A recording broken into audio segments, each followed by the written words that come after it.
Here at 93.5, 1590 WAKR. Hear that? We're going to go back in time, a little rock and roll, little movie industry success going back to the early 1970s.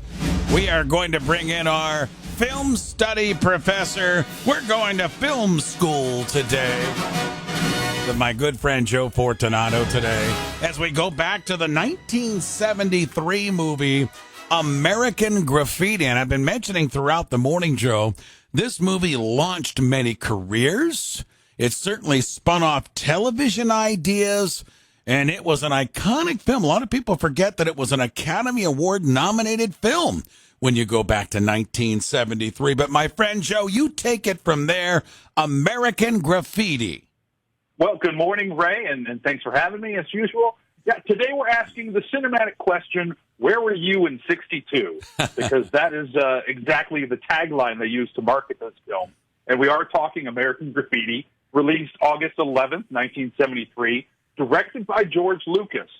This is a film a lot of people forget that A, even exists, or that George Lucas directed before Star Wars. So he had a hit with this movie. I'll talk about that in just a second. It was written by George Lucas as well as his good friends Gloria Katz and Willard Hayek. As you mentioned, it had 5 Oscar nominations, including Best Picture, Best Director, Best Supporting Actress for Candy Clark, Best Screenplay, and Editing. Didn't win any, but it did have 5 nominations. And in 2007, the American Film Institute ranked it as the 62nd greatest movie of all time, which is kind of ironic since we said, where were you in 62? For those who aren't familiar, this is sort of a coming-of-age film.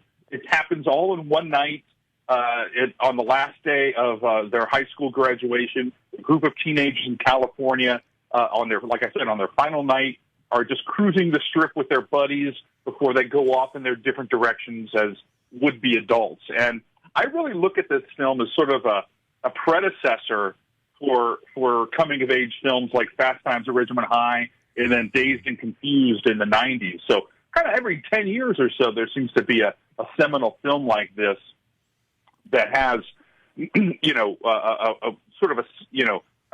group of teenagers coming of age, and not dissimilar to those other films I mentioned. There was an amazing cast here, all unknowns at the time, and most of them went on to great stuff in either film or television or both. When you talk about the cast, a couple of the players in the cast that had itsy-bitsy roles were Harrison Ford and Suzanne Summers. But, Joe, to your point, launching careers, and why don't you go down that road?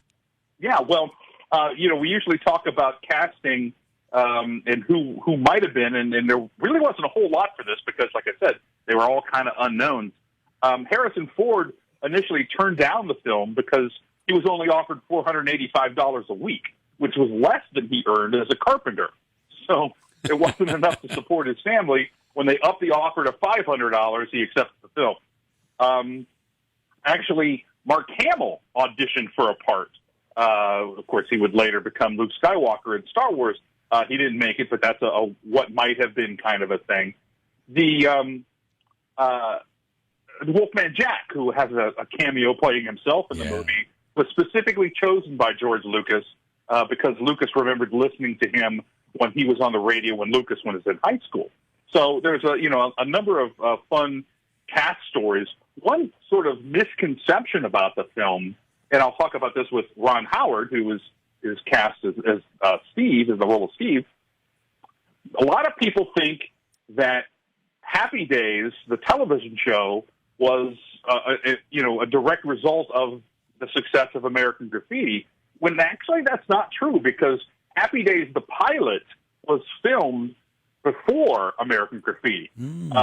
So it actually ended up, not to go off on a whole tangent here, but it actually ended up being a part of an a Love American style segment before American Graffiti. Now, the other connection to Happy Days is that when they did create the show Happy Days, the producers wanted to have sort of a quote-unquote greaser character like Paul Lamatt's John Milner in American Graffiti, so they created the fonts. So there is a connection between the two films, but one didn't necessarily lead to the other, as a lot of people assume.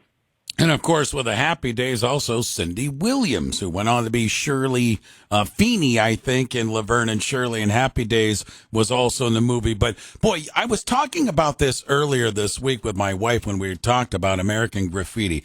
What a string there in launching Richard Dreyfuss at this time of his career, right, Joe? He had this one, he had Goodbye Girl, he had Jaws, all there in the low to mid-70s. He had quite a run.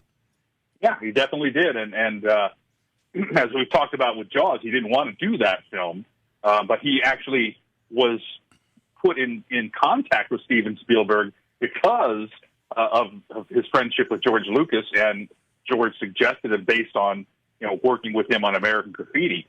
The film itself, by the way, they didn't think much of it. The studios didn't think much of it. In fact, they sat it on a shelf for almost 6 months before they released it. And it only cost about $750,000, so less than $1 million to produce. It eventually grossed over $115 million, and that actually makes it one of the most profitable movies ever made. From the low budget to what it actually made.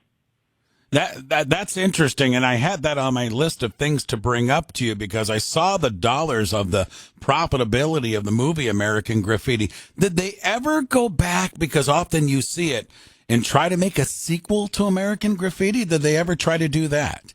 They certainly did, and it's the irony of that is it's sort of considered one of the worst sequels of all time. So, and I don't remember off the top of my head what year that was, but it was sort of later 70s. All right. So American Graffiti, today's film school with film study professor Joe Fortunato. If you haven't seen it in a while, might be a good look back to American Graffiti of 1973. And as Joe mentioned, where were you in 62?